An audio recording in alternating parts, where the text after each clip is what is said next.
Assalamualaikum warahmatullahi wabarakatuh. Waalaikumsalam warahmatullahi wabarakatuh. Sahabat Ajwa di seluruh Indonesia yang kami cintai, berjumpa kembali dengan kami dalam kajian inspirasi Ajwa dalam pertemuan yang keempat. Pada malam hari ini insyaallah kita akan bersama dengan Ustaz Haji Muhammad Ridwan Nur LCMA. Sebelumnya perkenalkan dulu, nama saya Ali Muhsinin, manajer pengembangan dan pemasaran Ajwa Tour Indonesia, selaku menjadi moderator pada kajian kita pada malam hari ini. Kemudian kajian inspirasi ini dilaksanakan oleh Ajwa Tour Indonesia.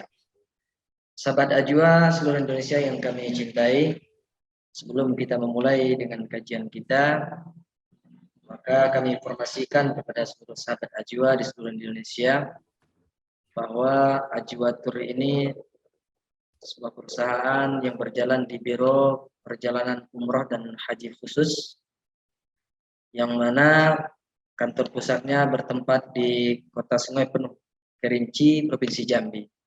Bagi sahabat Ajwa di seluruh Indonesia yang ingin lebih tahu lebih dalam tentang Ajwa, silakan datang ke kantor-kantor cabang Ajwa di seluruh Indonesia, atau bisa menghubungi atau mengunjungi media sosial Ajwa Indonesia, yaitu Facebook yang namanya Ajwa Umroh, kemudian ada juga Instagram namanya Ajwa Tour. Sekedar informasi kami sampaikan kepada seluruh sahabat Ajwa di seluruh Indonesia. Baik, adapun tema kajian kita pada malam hari ini yaitu bagaimana cara mensucikan jiwa dan harta. Telah hadir bersama kita Mukarram Ustaz Haji Muhammad Ridwan Nur LCMAG. Beliau ini merupakan salah satu alumni Timur Tengah, tepatnya beliau adalah alumni Universitas di Madinah. Kemudian beliau juga Ketua Umum Ikatan Dakwah Indonesia untuk Kota Padang, Sumatera Barat. Selain dari itu, beliau ini merupakan salah satu mutawif atau pembimbing Ajwa untuk pembimbing haji dan umroh di Ajwa Tour Indonesia. Dari nama beliau ini sudah luar biasa. Saya melihat bagaimana nama beliau ini Muhammad Ridwan Nur. Masya Allah, Muhammad itulah terpuji, Ridho itu ikhlas, dan Nur itu bercahaya. Mudah-mudahan pada kajian malam kita pada malam hari ini kita mendapat cahaya dan penerangan dari beliau. Kemudian kami ucapkan juga terima kasih kepada Al-Ustaz Haji Muhammad Ridwan Nur LCMAG yang telah bersedia untuk menjadi pemateri atau penceramah kita pada malam hari ini. Baik Ustaz, kita langsung saja untuk membahas tentang tema kita pada malam hari ini, yang mana tema kita adalah bagaimana cara mensucikan jiwa dan harta. Kalau mendengar dari tema kita ini luar biasa Ustaz. Kenapa Allah Subhanahu wa taala menyebutkan tentang jiwa dalam Al-Qur'an itu berulang-ulang sampai 303 kali. Makanya kami mohon kepada Ustaz untuk menyampaikan kenapa begitu penting jiwa itu terhadap manusia. Kemudian apa yang disebut dengan jiwa itu, kemudian apa yang disebut dengan harta. Selanjutnya bagaimana cara mensucikan jiwa dan harta itu. Dan juga kenapa jiwa dan harta itu selalu sinkron. Tolong untuk menjelaskan apa dan bagaimana cara untuk mensucikan jiwa dan harta. Untuk itu sahabat Ajwa seluruh Indonesia, Mari kita sama-sama menyaksikan, mendengar dan sama menyimak kajian inspirasi Ajwa ini dengan tema bagaimana cara mensucikan jiwa dan harta yang akan disampaikan oleh Al-Mukarram Al-Ustaz Haji Muhammad Ridwan Nur LC MAG. Falyatafaddal mashkura. Terima kasih Ustaz Ali Muhsinin. Assalamualaikum warahmatullahi wabarakatuh. Waalaikumsalam warahmatullahi wabarakatuh.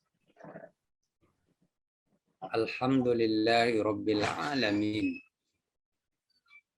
Wassalatu wassalamu ala asyrafil anbiya'i wal mursalin. Wa ala alihi wa sahbihi ajma'in.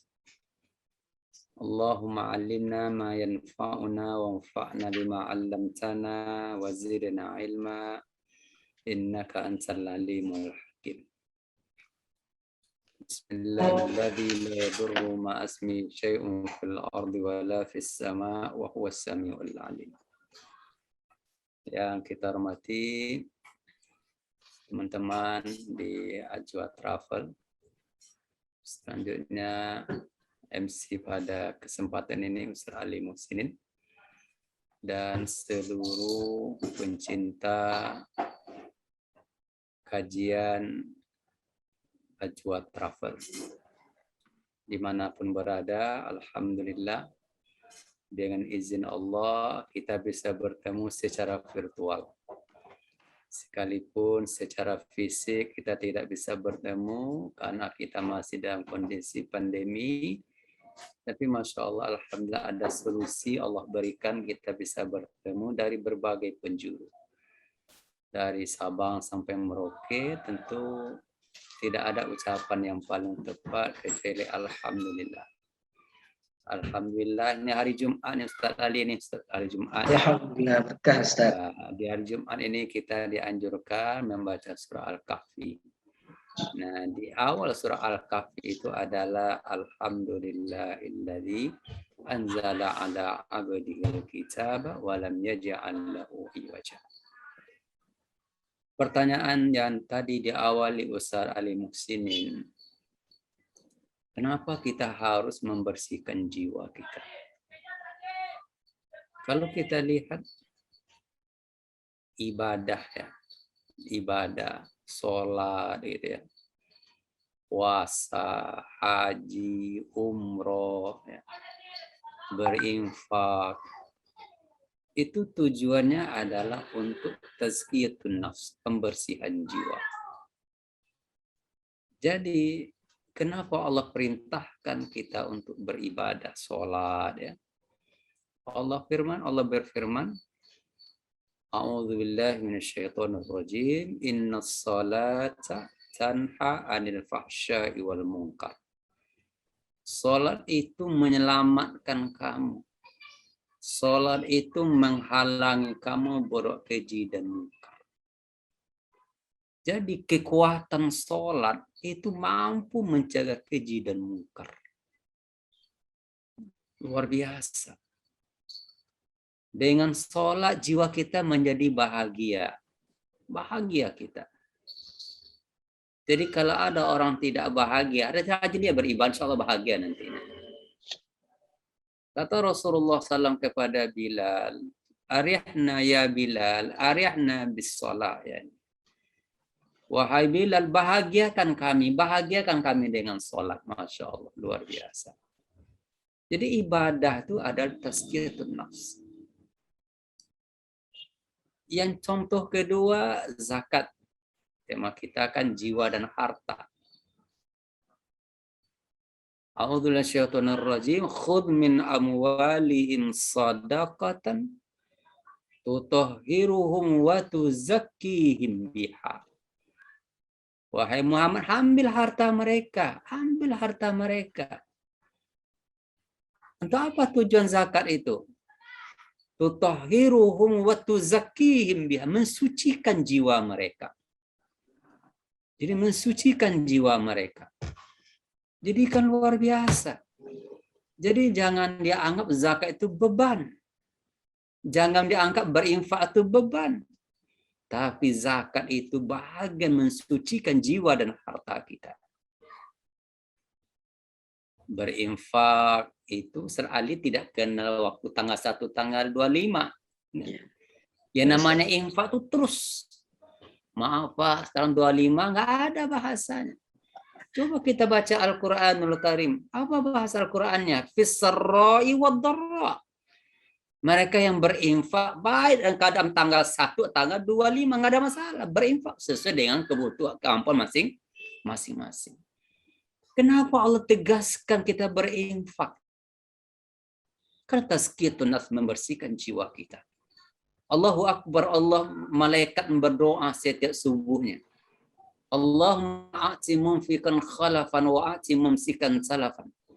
Ya Allah, gantilah harta-harta orang yang berinfak.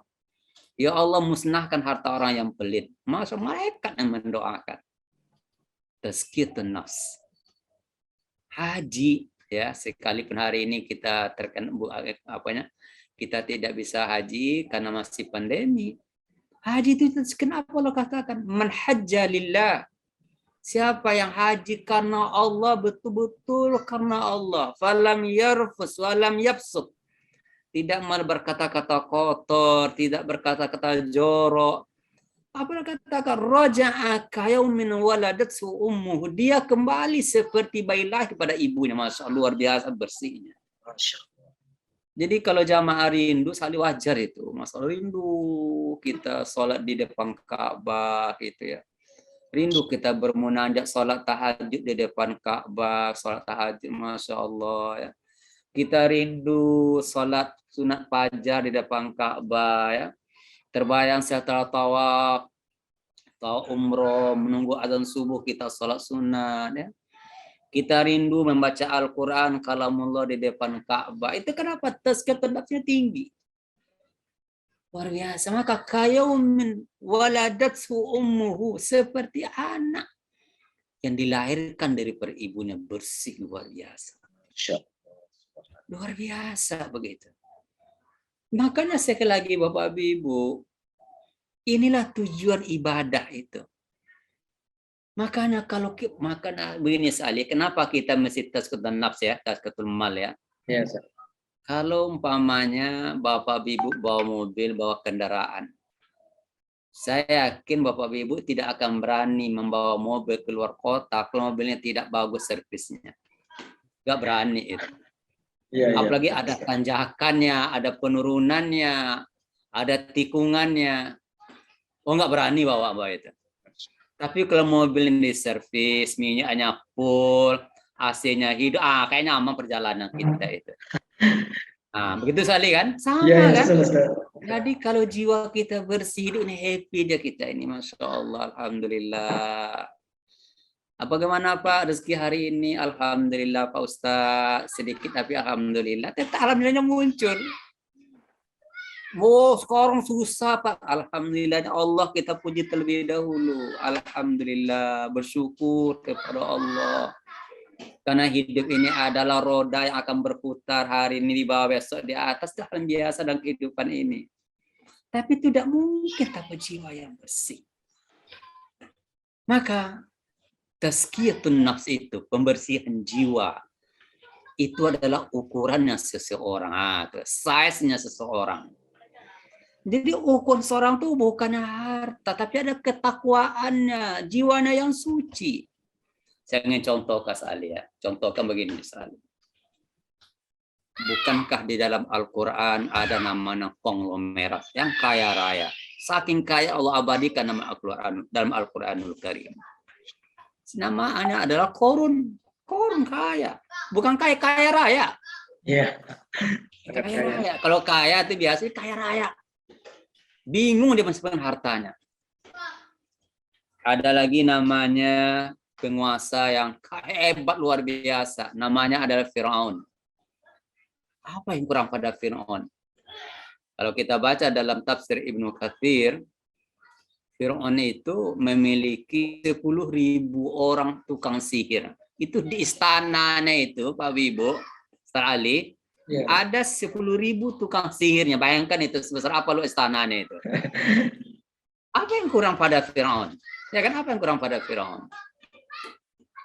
Kita lihat ada yang ilmunya hebat sekali, namanya Haman. Saking hebatnya pernah ditawarkan proyek besar. Wahai Haman, bisa nggak kamu bikin janjang ke langit? Bayangkan saking hebatnya itu. Untuk apa wahai Firaun? Saya ingin melihat Tuhan Musa sedang apa dia pada hari ini. Tapi apa yang terjadi? Dia ternyata jiwa dia tidak bahagia dia. Kenapa tazkiyatun nufus? Jadi bahwa ukuran itu bukan harta. Ukuran itu bukan jabatan. Ukuran itu bukan apa? Bukan harta, bukan ilmu, tapi ada kesucian jiwa. Maka insyaallah Allah berikan ilmu kepada kita, jiwa kita bersih, Allah angkat derajat kita. Sewaktu kita punya harta, harta kita kita serahkan untuk jalan Allah, berkebaikan, Allah angkat derajat kita. Sewaktu kita punya jabatan, punya Allah angkat kena takwa nawa itu, Allah angkat derajat kita. Jadi ukuran itu tazkiyatun nafs. Coba lihat Bapak Ibu. Kita lihat bahwa Bilal bin Rabah, seorang budak zaman dahulunya masuk Islam jadi merdeka. Budak hitam ya. Tapi Masya Allah, siapa tidak merindukan suaranya Bilal? Siapa yang tidak rindu dengan azannya Bilal? Budak hitam, dahulunya budak, seorang yang hitam. Tapi Masya Allah, nilainya di mata sahabat sangat luar biasa. Luar biasa. Bahkan dalam sejarah dikisahkan. Setelah Rasulullah SAW meninggal dunia, Bilal pun pindah ke Damaskus, Syria. Setiap azan di Masjid Nabawi, kalau dia terbayang melihat wajahnya Rasulullah SAW. Umar pernah menawarkan, bagaimana kalau kamu pindah wahai Bilal, azan lagi di Masjid Nabawi. Menjadi harapan, menjadi ukuran bagi saya. Kenapa? Tazkiyatun nafs, jiwanya yang bersih. Jadi Bapak Ibu, ukuran kita apa? Jiwa yang bersih. Tapi perlu kita ingat, jiwa yang bersih itu tidak ada secara spontanitas. Ini kata kuncinya. Nggak bisa spontanitas. Dia lahir kesungguhan kita. Tazkiyatun nafs, kebersihan jiwa itu lahir berbanding dengan ketaatan kita kepada Allah. Dia lahir akan hadir dengan ketaatan kita kepada Allah. Makanya Pak Ibu rahimakumullah, di dalam Al-Quranul Karim, mari kita baca. Qad aflaha man zakkaha. Qad aflaha man tazakka. Dalam bahasa Arab, zakka hurufnya 3. Za, kaf, double, dan ya, ma'alif. Ada lagi tazakka 4 huruf. Dalam bahasa Arab yang satu namanya zid 1 huruf, yang kedua mazid 2 huruf. Apa artinya? Bahwa sesungguhnya yang tazkiyatun itu adalah bentuk kesungguhan kita. Sewaktu kita sungguh-sungguh beribadah, memperbaiki diri, membersihkan jiwa kita, luar biasa. Dan yang keduanya bahwa Pak Ibu, sewaktu kita sampai kepada tazkiyat, mendapatkan tazkiyatun nafs, jiwa yang bersih, harta kita jalan Allah Subhanahu wa taala. Apa katakan? Qad aflaha, beruntung, sukses mereka. Siapa yang sukses? Ternyata bukan harta, adalah mereka jiwanya yang suci. Mereka yang punya harta, harta bukan sebagai tujuan kehidupan mereka. Mereka yang punya ilmu, ilmu bukan membuat mereka jadi sombong dan angkuh. Mereka yang punya jabatan bukan sombong dan angkuh, tapi membuat mereka dekat dengan Allah Subhanahu wa taala. Maka Allah katakan qad aflaha, betul-betul sukses. Siapakah mereka itu? Mereka yang mampu membersihkan jiwanya. Tapi Allah katakan di saat manusia tidak mampu membersihkan, wa qad khaba man dassaha. Sungguh merugilah mereka yang mampu membersihkan jiwa mereka. Makanya Bapak Ibu, catatan kita ialah Kalau ingin menjadi pribadi yang sukses, ya, Ali, Ya, Ustaz. kalau ingin menjadi tim yang solid, nah ini tim yang solid ini, kalau ingin menjadi pemimpin yang dibanggakan oleh masyarakatnya, seorang ilmuwan, seorang yang berilmu yang menjadi rujukan bagi masyarakatnya, orang yang punya harta tanpa orang meminta kepada masyarakat, peduli dengan masyarakatnya. Nah, disinilah akan menjadi jiwa-jiwa yang bersih. Jiwa-jiwa yang bersih. Itu dia kata ukuran. Ukuran. Makanya sekali lagi bahwa kenapa kita membersihkan jiwa kita, alasan pertama yang sukses itu orang bersihkan jiwanya. Sebaliknya, yang kedua, kenapa kita membersihkan jiwa dan harta agar kita produktif dalam hidup ini. Jadi kayak tadi lah, mobil kita bagaimanapun bagusnya, tapi kalau nggak diservis pada waktunya, dia tidak akan menghasilkan hasil luar biasa. Susah untuk mendatangkan hasil.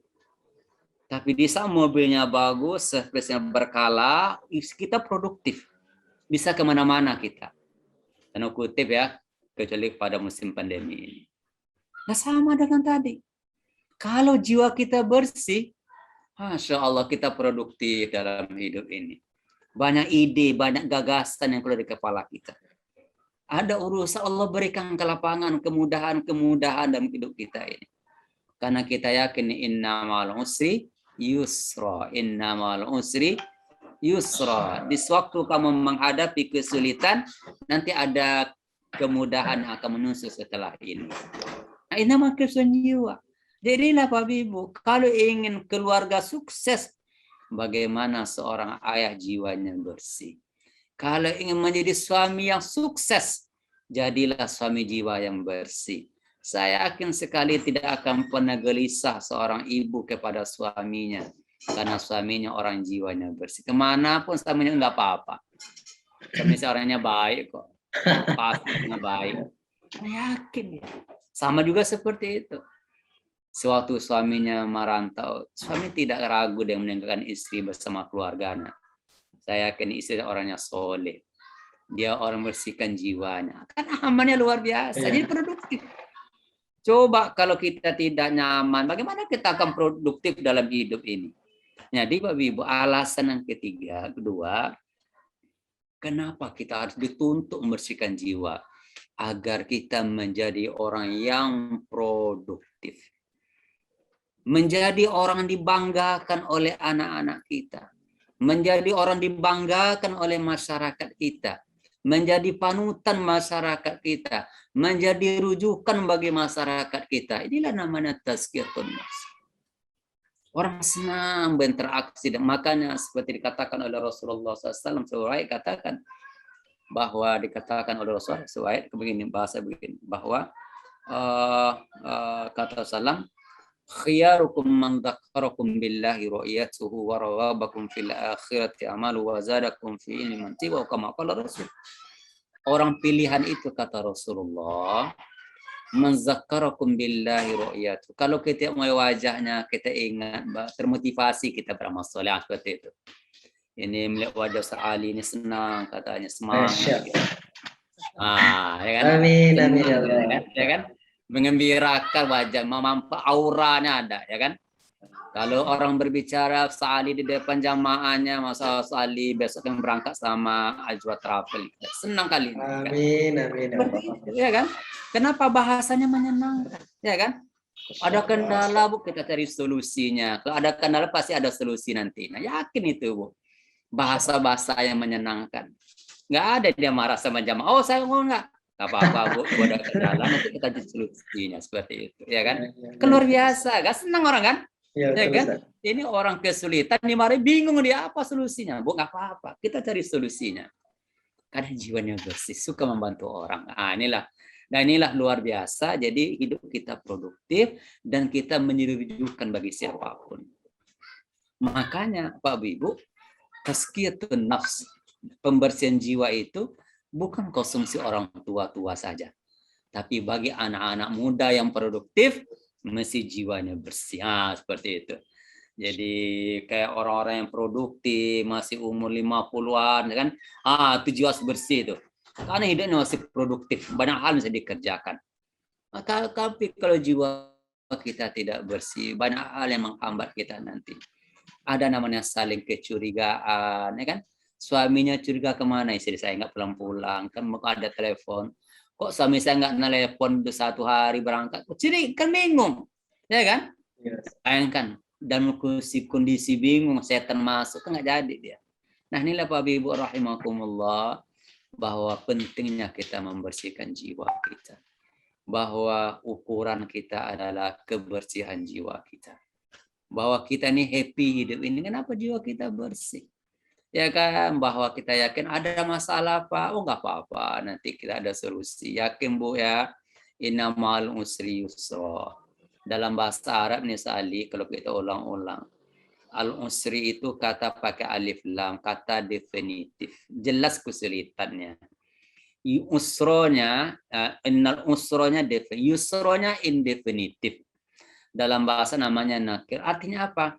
Satu kesulitan yang jelas, tapi banyak kemudahan yang akan menunggu kita nantinya. Ini namanya buah daripada tazkiyatun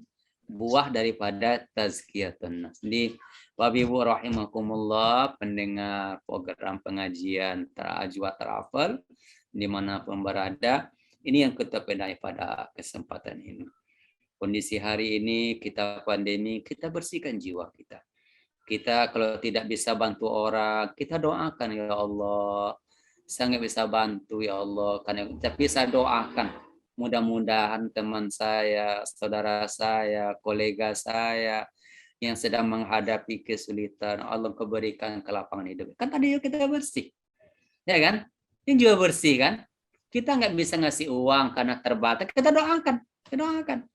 Itu tanda jiwa orang yang bersih. Makanya dalam hadis dikatakan, ma min muslim yad'u li akhihi min zahril ghaibi illa wa qala al malaku wa laka bimis au kama qala rasul. Tidaklah seorang muslim mendoakan saudara yang berjauhan, ya. Dia doakan saudaranya. Apa kata malaikat? Kamu mendapatkan seperti apa yang kamu doakan untuk saudaramu. Semakin banyak kita mendoakan saudara kita, Masya Allah, itu pada hakikatnya mendoakan diri kita, diri sendiri. Ini Allah katakan, in ahsantum li anfusikum. Jadi Bapak Ibu, mari kita sama-sama dengan kondisi hari ini, jangan sampai alasan, oh ini pandemi ini, marah kepada suami, marah kepada istri, salah itu. Jangan disalahkan, itu nggak tepat itu. Ya mungkin Bu, tandai gambar saya gini sekali. Kalau istri bilang, Pak, nggak ada uang lagi nih.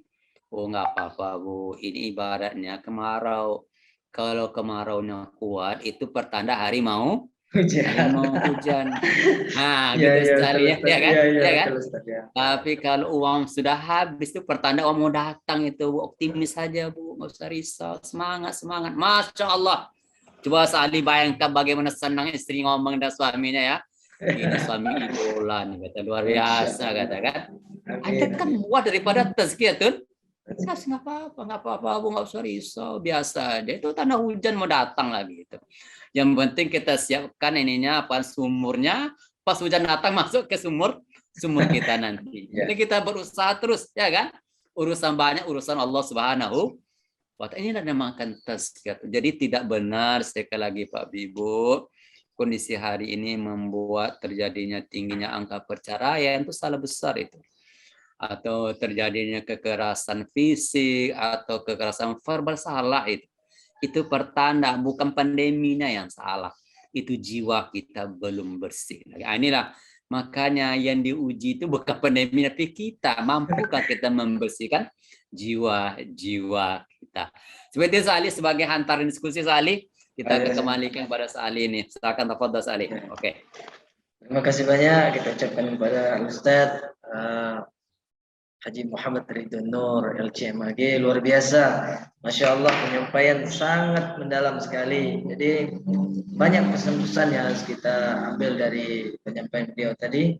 Di antaranya yang sudah saya dapatkan, jika kita ingin sukses dalam hal apapun, baik itu pekerjaan, rumah tangga, dan karir segala macam, maka tazkiyatun nafs, maka bersihkanlah jiwa kita. Kemudian apa namanya itu, tujuan kita untuk berinfak, bersedekah, kemudian memberikan orang miskin, itu adalah tujuannya, adalah tazkiyatun nafs juga, untuk membersihkan jiwa kita.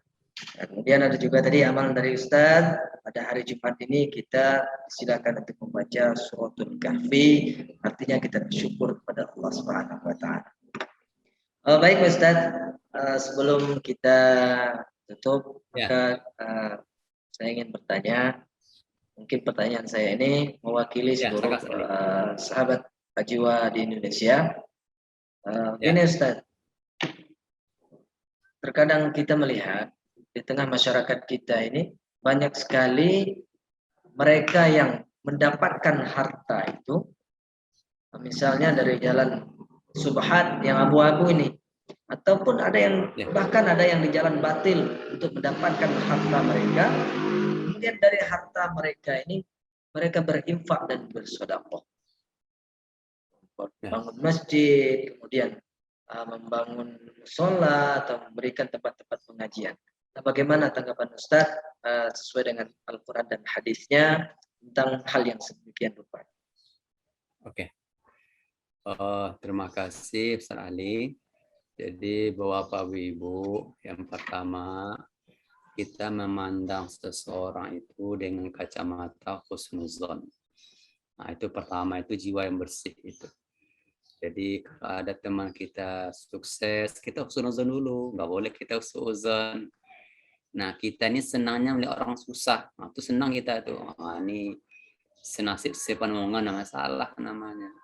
Jadi kalau ada teman kita sukses, alhamdulillah ya Allah teman saya sukses gitu ya. Kalau masalah korupsi itu kan masalah penyelidikan, bukan kita yang menuduh orang, itu perlu juga itu. Jangan masyarakat nuduh-nuduh, kacau nanti seperti itu.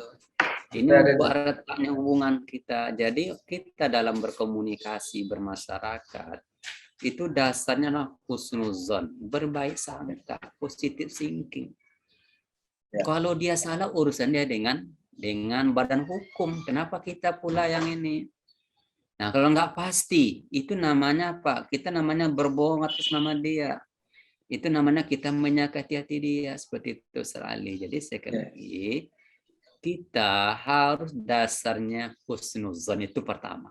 Bukan kecurigaan. Ada teman kita boleh mobil Fortuner. Di map tidak salah bahasanya. Alhamdulillah, teman saya udah punya Fortuner.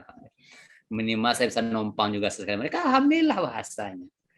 Urusan dia dapat pun urusan kita kan. Nggak mungkin. Banyak sekali tanya nih, saya Ali beri Pak Ali, ini mana halal atau haram nih? Kan nggak mungkin saya tanya seperti itu. Ya kan? Kan nggak mungkin kan? Nah, makanya urusan saja ada urusan, itu urusan dia. Itu maksudnya kita mesti coupling jelas ini sekali seperti itu. Jadi sehingga kita nih happy melihat orang. Jangan sampai kita SMS senang orang susah orang senang, itu salah itu. Nah, itu nggak boleh. Senang SMS nggak boleh, senang orang susah. Dia kalau susah orang alhamdulillah Pak itu susah, salah bahasanya itu. Ya kan? Jadi suka orang susah jangan. Maka sekali lagi, kalau ada kendala itu urusan dia dengan, itu bahasanya, dengan katakan penegak hukum. Itu harus kita bangun bermasyarakat. Nggak boleh kita, nggak mungkin. Sampelnya kita sebagai mungkin masjid, ada donatur, maaf Pak ya, kami berjelas nih Pak, ini hal itu haram Pak, nggak boleh ditanya. Masa orang ditanya kan? Ya kan? Itu namanya, itu khawatir begini Pak Ibu. Nanti kita merasa diri kita yang paling bersih. Jadi ada dua istilah salih. Membersihkan jiwa, yang kedua merasa diri paling bersih. Itu bahaya itu. Itu bahaya betul itu. Makanya la nuzakki 'ala Allahi ahada. Gak boleh kita mengatakan paling hebat, paling bersih. Ya kan? Cobalah baca ulama itu, min abdi al-fakir, hambamu yang lemah ya Allah. Kita ada banyak kesalahan. Maka kita berdoa, ya Allah, jangan engkau pertontonkan kekurangan kami di depan makhluk, malu kami ya Allah. Tapi itu doa kita. Ya. Ya kan? Siapa di antara kita tidak punya kekurangan? Sewaktu kita pergi haji, umroh, ya Allah, kami minta ampun, ya Allah.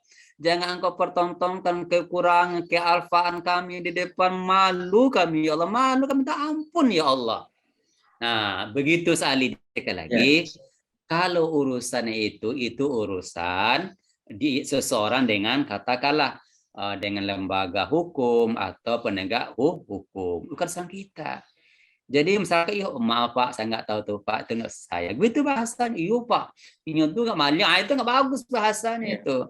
Jadi, Kita loh Pak, sudah menuduh orang berbuat berbuat kejelekan, dan itu bukan sikap seorang Muslim. Itu yang katakan bahwa al aslu fil muamalat bainan at-ta'amul bainan nas, bahwa hubungan interpersonal antara satu itu dasarnya husnuzon, bukan suuzon. Seperti itu Sali. ya. Ini kita bangun. Jadi kalau teman kita dapat harta, kita syukur, alhamdulillah. Teman dapat rumah baru, alhamdulillah, sukses kamu ya, mantap ya, masih alhamdulillah. Jangan ditanya, lihat halal piti apa aja susah. Kalau suzon, kapan kita bahagianya? Kita penuh dengan curiga saja kepada saudara kita. Nah, kalau dengan saudara kita jadi curiga, apalagi dengan yang apa, susah lagi bahasanya seperti itu. Nah, itu Salih. Jadi Ya. saya, kalau ada kesalahan itu bukan wewenang pengadilan seperti itu. Bukan wewenang masyarakat memvoniskan, karena itu ada buktinya, ada kajiannya. Itu bukan wewenang pada masyarakat. Seperti itu Salih. Ya. Ya. Berarti Ya. intinya itu selain dari kita berhusnuzon kepada mereka, Ya. dan itu apapun dari mana pun mereka mendapatkan harta itu urusan mereka dengan Allah Subhanahu wa Ta'ala. Begitu ya, Ustaz Betul. ya? Ya. Iya. Betul. Betul sekali. Betul itu. Bukan urusan kita. Nggak mungkin kita ada lembaga, maaf kali ke orang haji. Pak, halal piti apa? Nggak mungkin kita tanya orang seperti itu. Nggak usah dia lah. Rumus apa dia taubat, dia taubat sama Allah begitu. Kan seperti itu. Ya. Ini di Pak, halal piti apa? Kau ini astagfirullahaladzim. Ini adalah bahasa-bahasa yang tidak seperti itu Salih, bahasa yang tidak sopan seperti itu. Ya, Salih, silakan. Ya, terima kasih banyak Ustaz. Ya. Alhamdulillah kita telah sampai di penghujung kajian kita pada malam hari ini. Itu tadi penjelasan dari Ustaz yang sangat mendalam dan ilmu yang luar biasa bagi kita yang dapat kita amalkan dalam kehidupan sehari-hari. Sebelum kita tutup, saya akan menyampaikan sebuah pesan dulu Ustaz. Nah, ini ada pesan sedikit Ustaz. Silakan. Ya. Salih. Harta yang baik dan harta karun yang baik bagimu itu adalah jiwa yang bersih dalam hidup. Nah, itu Ustaz. Suara ini kurang jelas Ali. Ya Ustaz. Jadi Ya. saya menyampaikan kepada sahabat Najwa di seluruh Indonesia bahwa harta yang baik atau harta karun yang baik yang kau miliki adalah engkau memiliki jiwa yang baik. Oke, Masya Allah. Itu Ustaz. Amin. Terima kasih Salih. Ya. Betul, jiwa yang bersih. Amin. Baik, sahabat Najwa di seluruh Indonesia, demikianlah kajian inspirasi kita pada malam hari ini. Sebelumnya kita ucapkan terima kasih kepada Prof. Ustadz Haji Muhammad Ridwan Nur LCMAG. Semoga apa yang beliau sampaikan menjadi ilmu bagi kita dan dapat kita amalkan dalam kehidupan kita sehari-hari. Amin. Amin ya rabbal alamin. Terima kasih banyak Ustaz. Mohon maaf. Sama-sama Ustaz Ali. Ya. Ya, salam sama-sama teman di Kerinci nih, Ustaz Pak Angga, ya kan? Timnya mudah-mudahan solid, Allah berikan kemudahan. Mudah Najwa semak bangkit lagi nih setelah pandemi ini insyaallah. Amin ya rabbal alamin. Ya demikianlah sahabat Najwa yang kami cintai acara kita pada malam hari ini. Saya selaku moderator, bila kurang mohon maaf. Berjumpa di episode selanjutnya. Saya Ali Muhsinin mengundurkan diri. Wabillahi taufiq wal hidayah. Assalamualaikum warahmatullahi wabarakatuh.